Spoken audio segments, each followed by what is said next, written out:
The story begins at a high school, where students are focused on their studies as if their lives depend on it. However, once classes end and they step outside, they notice gigantic spheres hovering in the sky. They are everywhere. No one knows what they are, but curiosity spreads rapidly among everyone. Hoon, a top student, becomes deeply intrigued by the mysterious objects and begins searching online for any information about them. Meanwhile, one of the objects crashes into a military base. Before the soldier Jung can properly assess the situation, the commander arrives to take control. Acting recklessly, he grabs a rifle and fires at the object, but nothing happens. He then orders his men to use a cannon. Before Officer Jung can stop this foolish decision, they fire. Within seconds, strange lights burst out, and a monstrous creature emerges, devouring everyone in its path. Back at the school, the students are busy enjoying their favorite activities, completely unaware of the danger approaching them. Suddenly, a teacher announces that the Defense Ministry has declared all exams for the year cancelled. All adults and high school seniors are required to undergo military training in preparation for the coming disaster. As the students gossip about the sudden exam cancellation, a bully named Kim-soo seizes the moment to provoke Hoon. Hoon refuses to tolerate the disrespect and punches him, teaching him a lesson not to mess with him. Soon after, a group of military personnel arrives at the school grounds. Their commander is Jung, who has somehow survived. He takes control of Hoon's class and distributes guns to the students. Some of them treat the situation lightly and refuse to take training seriously, but Jung enforces strict and exhausting drills throughout the day. One night, Hoon and Kim-soo get into another fight. Kim intervenes to stop them, but at that moment one of the strange objects crashes onto the school campus. All three are left in shock. Kim-soo pushes Hoon toward the object, triggering it. The sphere opens its arms, grabs Hoon, and swallows him whole. Later, Officer Jung and a female teacher convince Kim-soo and Kim to keep the incident a secret from everyone. Jung continues training the students to use guns and eventually takes them outside the school to test their shooting skills. While returning, Jung senses the presence of a nearby creature and orders the students to sit down quietly. Two students, Tae and Heek, secretly slip away to an abandoned store to grab some snack. When their absence is noticed, the others begin searching for them. The class president believes she has found them, only to discover a severed human hand instead. She screams, drawing everyone's attention. The class teacher steps forward and finds numerous dead bodies scattered across the road. Suddenly, a group of creatures charges toward them. The teacher bravely opens fire and manages to kill a few, but one creature leaps at her and kills her in front of her students. Terrified, the students scatter and run for their lives, splitting into groups to hide in different places. Kim-soo encounters an injured girl and attempts to help her, but a creature appears behind him. Just in time, Jung arrives and kills the creature before Kim-soo can be attacked. Lena and Jo hide in a garden while other students desperately run for their lives. A female soldier intervenes and rescues them, but she is soon killed by a creature. Yu locks herself inside a car, abandoning her friends to die, but they manage to escape just in time. They hide inside a small glass container, believing they are safe. However, several creatures soon swarm the area and begin smashing against the glass, trying to break in. At the same time, Tae and Heek are carelessly enjoying free food inside an abandoned store. Suddenly, they hear gunshots outside. Soon, they discover a small creature inside the store. At first, they find it harmless and even cute, lightly touching it. Without warning, the creature lunges at Heek. They narrowly dodge the attack as it continues to assault them. Thinking quickly, Heek traps the creature inside a refrigerator, watching it slowly die from the freezing temperature. Meanwhile, Jung arrives in time to rescue the girls trapped inside the glass container. Elsewhere, Kim and several other students fight a creature on their own. They manage to trap it inside a dustbin, but as they attempt to escape, the creature grabs one student. Kim and the others struggle to free him. A female student, Shin, grabs a rifle and shoots the creature just before it can kill them. In another area, as a creature nearly kills Jung, Lena shoots it from a distance, proving her skill as a sniper. All the surviving students regroup in one place.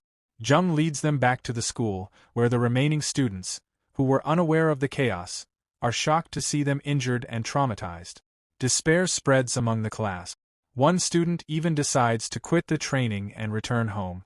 A vote is held to decide whether they should leave or stay. One nerdy student insists on staying, claiming he needs the extra points to score high in exams. Kim-soo loses his temper and punches him. Later, the class president and Jo bring the voting results to Jung. Jung reveals that returning home is pointless, as their parents are no longer there. Everyone has been relocated to military shelters. The students are enraged after realizing they are trapped in the school with no way out. Jung begins brutal nighttime training that exhausts them physically and mentally, breaking their spirit. Eventually, the students decide to secretly confirm whether the city is truly abandoned. With their phones confiscated and the internet down, a group plans to escape the school and check their homes themselves. As they attempt to sneak out, one student is caught by Jung's subordinate. He restrains the soldier long enough for the others to escape, but at the main gate, Jung and more soldiers intercept them. As punishment for endangering themselves, Jung disciplines the entire class and warns them that if they try to escape again, they may be shot. Fear spreads through the class as they realize they cannot leave the school this way. Jo devises a plan to escape without being shot. The next day, they spread the news throughout the school that Hoon and the female teacher are dead. Panic erupts. Students gather in a massive crowd, demanding to be released and allowed to go home. Jung knows stepping outside the fortified school would be suicide, but the students refuse to listen. As they try to force their way out, one of the objects crashes down from the sky. Jung panics and orders everyone to run back inside. At that moment, a swarm of small creatures pours out and attacks. Students flee in terror. As if one object wasn't enough, another slams into the ground. The creatures slaughter students one by one as Kim-soo watches in despair. Kimchi runs toward him, sensing that Kim-soo is on the verge of losing himself. Meanwhile, Tae, Heek, and the class president hide behind stacks of boxes. The class president forces them to move and head back. Another object crashes down. Jo runs and finds his female friend Bum hiding in a corner. He tries to pull her away, but a creature suddenly appears and grabs Jo. Bum acts bravely, attacking the creature to save him. Lena grabs a rifle and fires at the creatures while other students freeze in fear.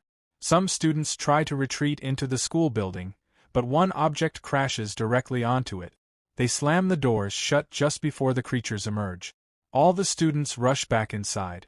Heek struggles to understand why the objects have suddenly started falling in large numbers. At that moment, Jung arrives with a few more surviving classmates. Everyone equips themselves with protective gear and ammunition and attempts to escape the school. One of the girls, Soo-hee, panics and desperately insists on going home. The others force her into a truck just as creatures appear. Amid the chaos, one girl falls from the moving vehicle and is instantly killed by a creature. As the truck speeds away, a creature attacks it, causing it to crash. Panic erupts as the students struggle to fight back. During the attack, Shin is seriously injured. Meanwhile, Jung, the class president, Kim-soo, and several other students safely reach the shelter. Soon, they realize that their classmates were separated and are traveling in another truck. The remaining students continue onward and arrive at a small, abandoned village.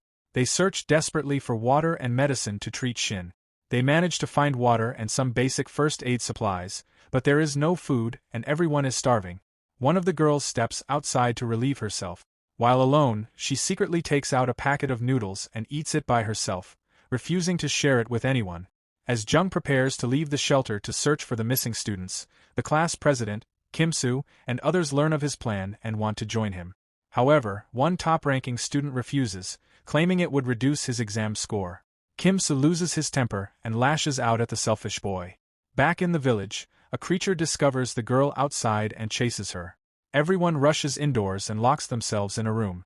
Soon, they realize that the girl not only ate the noodles alone but also led the creature back to them. As Shin's condition worsens, they decide to move her immediately. The group forms a plan and carefully steps outside, carrying Shin with them. The creature senses their escape and enters through the hall chimney. The students rush toward the garage to flee in a truck, but at the last moment, Heek realizes he cannot drive it and panics.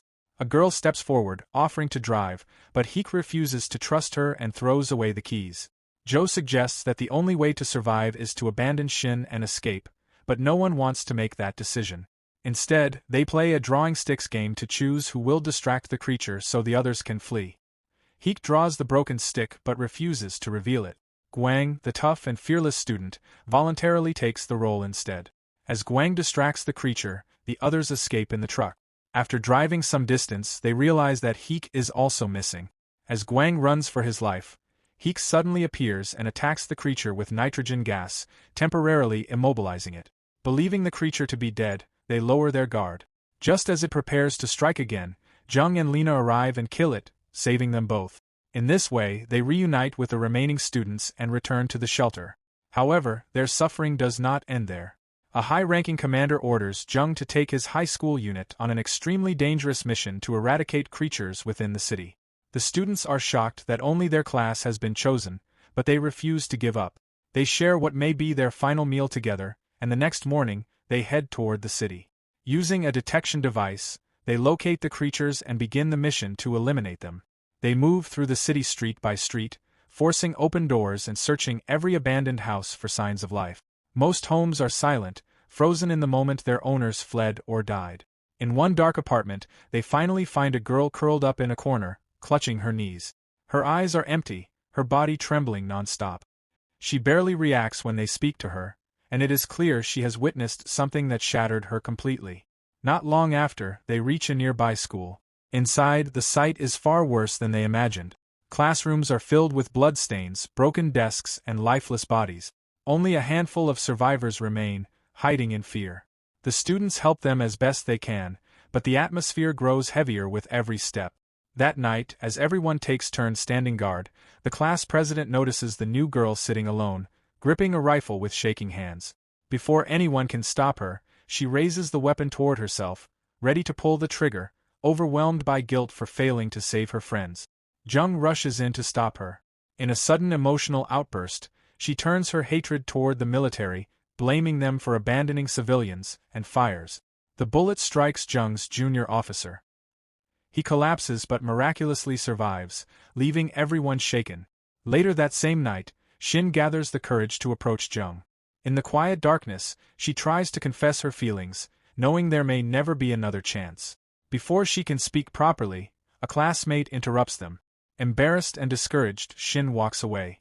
When she returns to her friends, they tease her cruelly, mocking her for falling in love during a time when survival itself feels uncertain. The next morning, Jung organizes a dangerous plan. They begin planting bombs throughout the school building, intending to lure the creatures inside and eliminate them all at once. As they work, the nerdy boy tries to assist Shin, lingering close to her. Shin is visibly uncomfortable and insults him, mocking his appearance and claiming he smells. When Kimsu realizes the boy has feelings for Shin, he joins in, humiliating him further. The boy's resentment deepens, his anger silently growing. Once the explosives are set, they activate the sirens, filling the area with deafening noise to attract the creatures. Jung stays behind to finish wiring the detonators and orders everyone else to leave the building. Shin refuses to abandon him and insists on staying, unwilling to let him face the danger alone. The plan collapses when the creatures arrive far sooner than expected. They pour into the building in overwhelming numbers. Jung forcefully pushes Shin and the others outside, sealing himself inside as the creatures surround him from every direction. He fights relentlessly, firing until his ammunition runs low, desperately searching for an escape. Eventually, he locks himself inside a classroom, only to realize there is no way out. Surrounded and wounded, Jung makes his final radio call.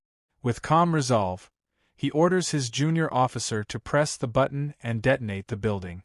Outside, Shin collapses to her knees, screaming and begging Jung to come back. Through the radio, Jung gently tells them to live on, to survive, and not to waste the chance he is giving them. With tears streaming down their faces, they obey his final command. The explosion ends Jung's life, and marks the end of their innocence. After his death, the students are no longer the same. Grief hardens them. Fear turns into discipline. Over time, they adapt to the brutal world they now live in, becoming skilled fighters and relentless hunters. The creatures that once ruled their nightmares are no longer untouchable, and the students continue forward, carrying Jung's sacrifice with them as they fight to survive. Soon, it is revealed that both Kimchi and his handsome classmate Minchul have feelings for Lena. Believing it might be the right time, Minchell decides to confess. He goes to the girls' room and calls Lena outside, while Kimchi and his friend Wu secretly watch from a distance. Nervous, Minchell fumbles his words at first, but eventually gathers the courage to admit that he has liked Lena for 2 years and wants to date her. Lena is shocked. Understanding her reaction, Minchell asks her to think about it and give him an answer later. The next morning, they set out again to eliminate more creatures and gather supplies.